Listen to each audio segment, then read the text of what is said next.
We are here to honor the memory, celebrate the life and promise, and mourn the loss in stark and terrible circumstances of an extraordinary SOAS law student, Hussain Chaudhry, who was with us for a terribly brief time, just a few months in an especially difficult and challenging first year. But as I say that, I realize that Hussain spent a terribly brief 18 years with those who knew and loved him. This loss has stricken and marked us here at SOAS Law, Hussain's classmates and his tutors most directly, but all of us together, and before anything else has determined us to work with the Chaudhry family, not just to keep Hussain's memory alive, but to make it vital and life-enhancing in future through the work of the Hussain Chaudhry Foundation.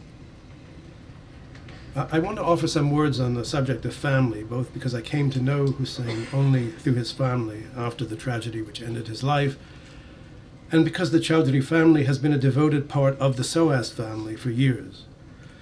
Hussain enrolled in the first-year undergraduate program last autumn together with his brother Hussain and his cousin Zakaria. That's 3 members of a single generation in one cohort. And they followed in the footsteps of Hussain's brother Aish, who took his LLB with us in 2013, and his sister Afia, who graduated from SOAS in 2016 with a history BA and has recently completed her doctorate at Oxford. Their other brother, Hussain, is a business student at Birkbeck. We habitually speak of the SOAS community, but the bonds in evidence here today are more intimate, and it is entirely fitting that we invoke the SOAS law family and the SOAS family more generally. We are many things. We are our academic and professional staff.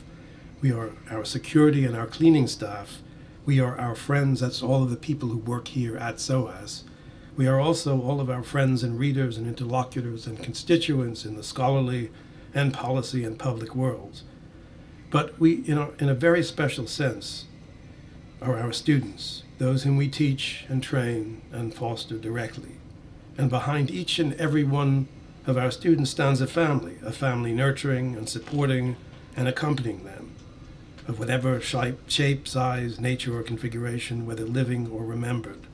So this SOAS law family is made up of multiple student families. We are a family of families. And no family is more emblematic of the larger SOAS family than Hussain Chaudhry's. When I first visited with Zahur and Bushra and Aish, Afia, Hassan and Ashian, Zahur conducted me upstairs and left me for a few minutes alone in Hussain's study, minutes for which I shall always be grateful. The very first time I met Hussain's altogether extraordinary family, I was made to feel a part of it.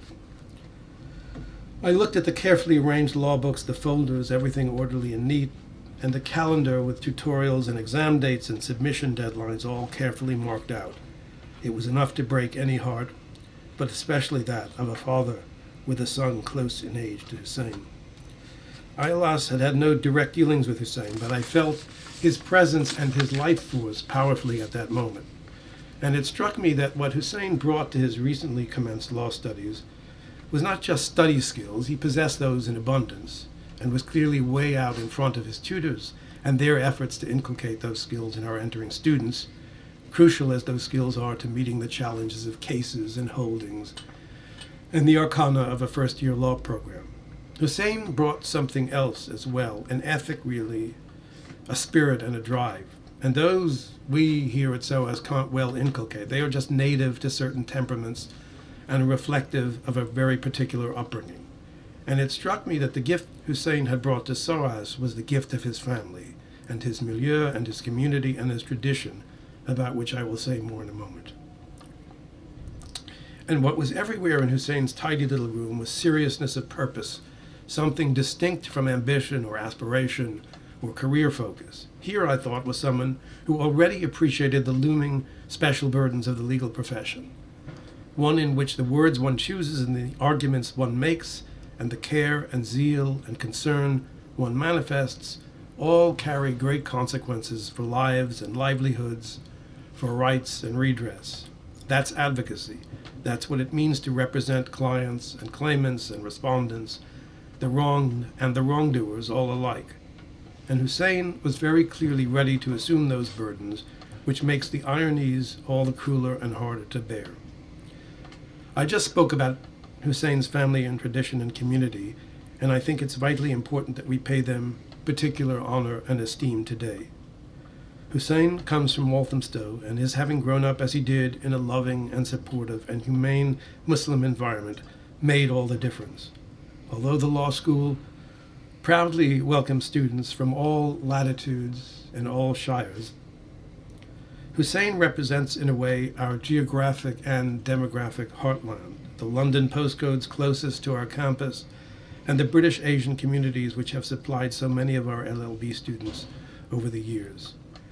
We are, of course, a law school that is known for its scholarship in Islamic law, but I want to note something else today, which doesn't come in, I think, for sufficient attention and discussion, and that is the enduring commitment of Muslim communities to higher education here in the UK, the special significance of Hussain's upbringing, and the formative role of family and community in instilling in him that ethic and that seriousness of purpose I spoke of, the resolve and the resilience to meet the rigors of a legal education and career. Hussain, as you are all aware, died in dreadful circumstances. Among the many cruel ironies here, and it is very hard to take the measure of them, is that my SOAS law colleagues in their scholarship and advocacy often address situations of extreme exposure and vulnerability to multiple forms of violence in conditions of strife, poverty, and privation in Africa and Asia and across our grossly unequal world. And we are reminded in the starkest way that the vulnerability and exposure are also right here in the capital, in those postcodes I just referred to. And I would be remiss if I failed to note that our SOAS students, especially young male Londoners of color like Hussain, are very disproportionately exposed to street violence and knife crime. That is evidence not just of inequality, but of iniquity, that is, of the grossest injustice. And it is a form of injustice against which my colleagues and I struggle in everything we do, think, write, and say. But we are here to celebrate Hussain, his promise, his pride and pleasure in undertaking his law studies, his passion and his dedication, his bravery and goodness and intelligence. We are keen to work with the family and the foundation to find creative and imaginative and fitting ways to benefit future SOAS law students in his remembrance and in his name.